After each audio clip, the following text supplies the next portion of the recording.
राजस्थान में भाजपा और कांग्रेस के बीच कड़ा मुकाबला हो सकता है। वसुंधरा राजे बीजेपी की सीएम फेस भले ही ना घोषित हुई हो, लेकिन उनका देर से सीन में लाया जाना काफी कुछ बयां कर रहा है। वरिष्ठ स्तंभकार सागरिका घोष ने राजे के सियासी कद पर विश्लेषण किया है। वो बताती है कि कैसे देश की सियासत में महिला नेताओं को संघर्ष करना पड़ता है। नमस्कार, मैं हूं आपके साथ शुभम गुप्ता और आप देखना शुरू कर चुके हैं जनहित टाइम्स। जैसे ही झालरापाटन से वसुंधरा राजे को टिकट का ऐलान हुआ, उन्हें बीजेपी की तरफ से मुख्यमंत्री के प्रबल दावेदार के तौर पर गिना जाने लगा। राजस्थान की सियासत में वसुंधरा का कद ही ऐसा है। वो 2 बार राज्य की मुख्यमंत्री रह चुकी हैं। काफी समय से उन्हें साइडलाइन माना जा रहा था, लेकिन बीजेपी को अपनी रणनीति पर फिर से विचार करने के लिए मजबूर होना पड़ा। इसकी बड़ी वजह यह है कि पार्टी को उनका वोटर कनेक्ट चाहिए था। ये उनका मतदाताओं से घनिष्ठ नाता है। वरिष्ठ पत्रकार सागरिका घोष ने अखबार टाइम्स ऑफ इंडिया में वसुंधरा राजे पर एक लेख लिखा है।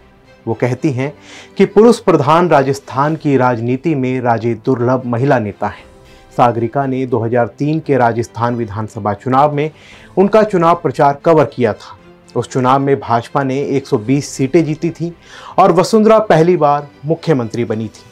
कैंपेन के दौरान उन्होंने भीड़ की तरफ इशारा करते हुए कहा था, मेरे आलोचकों को देखना चाहिए कि लोग मुझे कितने प्यार से स्वीकार करते हैं। वो सिफॉन पहने पोलो खेलने वाली महिला को चुनते हैं। वरिष्ठ स्तंभकार आगे कहती हैं कि भाजपा नेताओं में वसुंधरा की छवि एक असाधारण नेता की है। वो अलग राय रखने में नहीं हिचकती हैं। हमेशा अच्छे से ड्रेस्ड दिखने वाली वसुंधरा धारा प्रभा अंग्रेजी बोलती हैं।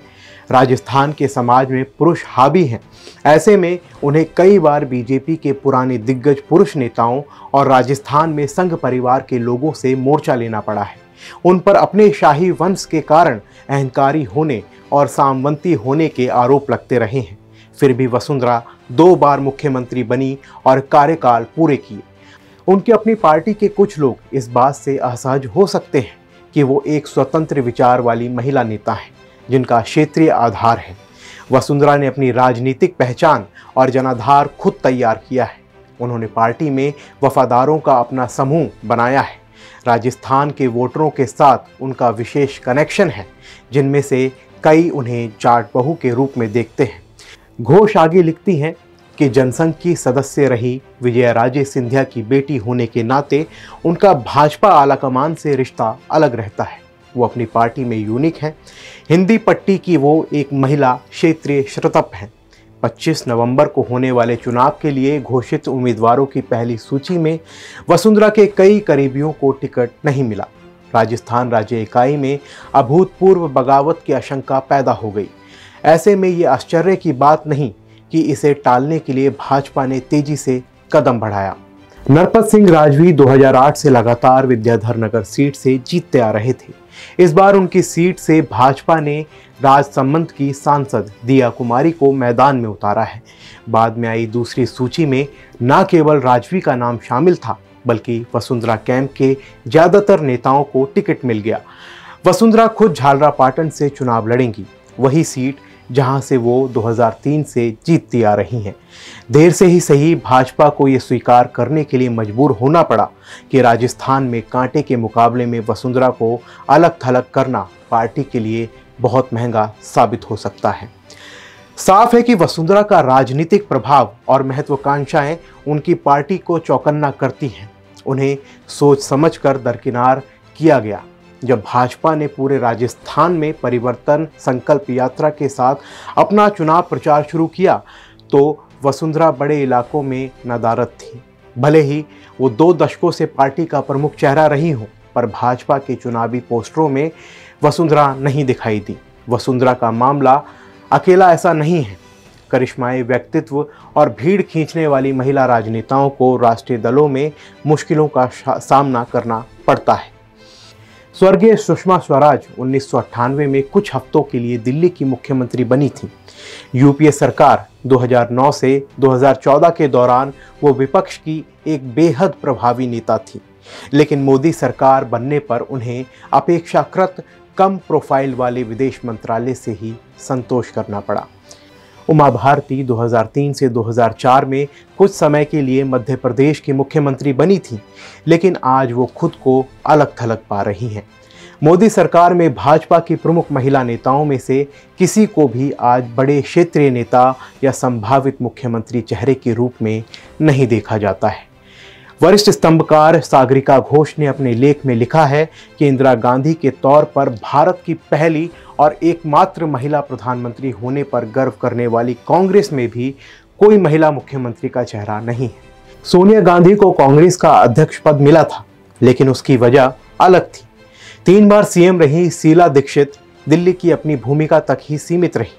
राष्ट्रीय दलों से बाहर देखें तो महबूबा मुफ्ती, मायावती और जयललिता जम्मू कश्मीर, उत्तर प्रदेश और तमिलनाडु की मुख्यमंत्री बनी।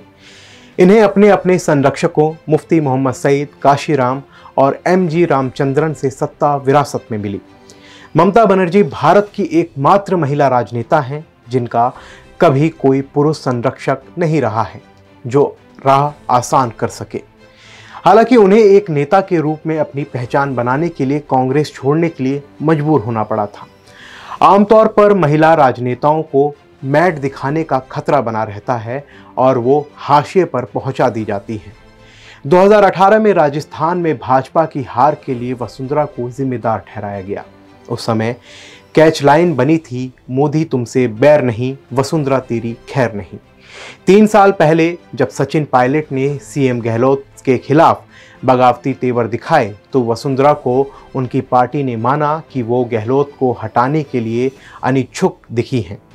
वसुंधरा और मध्य प्रदेश के मुख्यमंत्री शिवराज सिंह चौहान अटल अडवाणी युग की भाजपा के दिग्गज नेताओं में से अंतिम हैं। घोष कहती है कि शायद नई भाजपा को लगता है कि 70 साल की वसुंधरा को अवसर मिल चुके हैं और अब नेतृत्व में बदलाव ही नहीं, जनरेशन शिफ्ट करने का समय है। हालांकि आज का दौर ऐसा है जहां राज्य के चुनाव ज़्यादा प्रतिस्पर्धी और बेहद स्थानीय होते हैं। यहां महिला वोटर काफ़ी महत्वपूर्ण होती है और यहां राष्ट्रीय आंकड़ों की वजह क्षेत्रीय चेहरे चुनाव की दिशा दशा तय करते हैं। वसुंधरा के महत्व के बारे में भाजपा को देर से हुआ एहसास दिखाता है कि एक गहरे पितृसत्तात्मक राजनीति व्यवस्था में भी एक लोकप्रिय महिला राजनीतिक हस्ती का अपना बड़ा प्रभाव हो सकता है, विशेष तौर पर उसका जिन्होंने खुद को प्रासंगिक बनाए रखा हो। आपको क्या लगता है, राजस्थान चुनाव में इस बार किसकी सरकार बनेगी? हमें कमेंट बॉक्स में ज़रूर लिखें और अगर अभी तक आपने जनहित टाइम्स को सब्सक्राइब नहीं किया है तो अभी जनहित टाइम्स को सब्सक्राइब कीजिए। जय हिंद।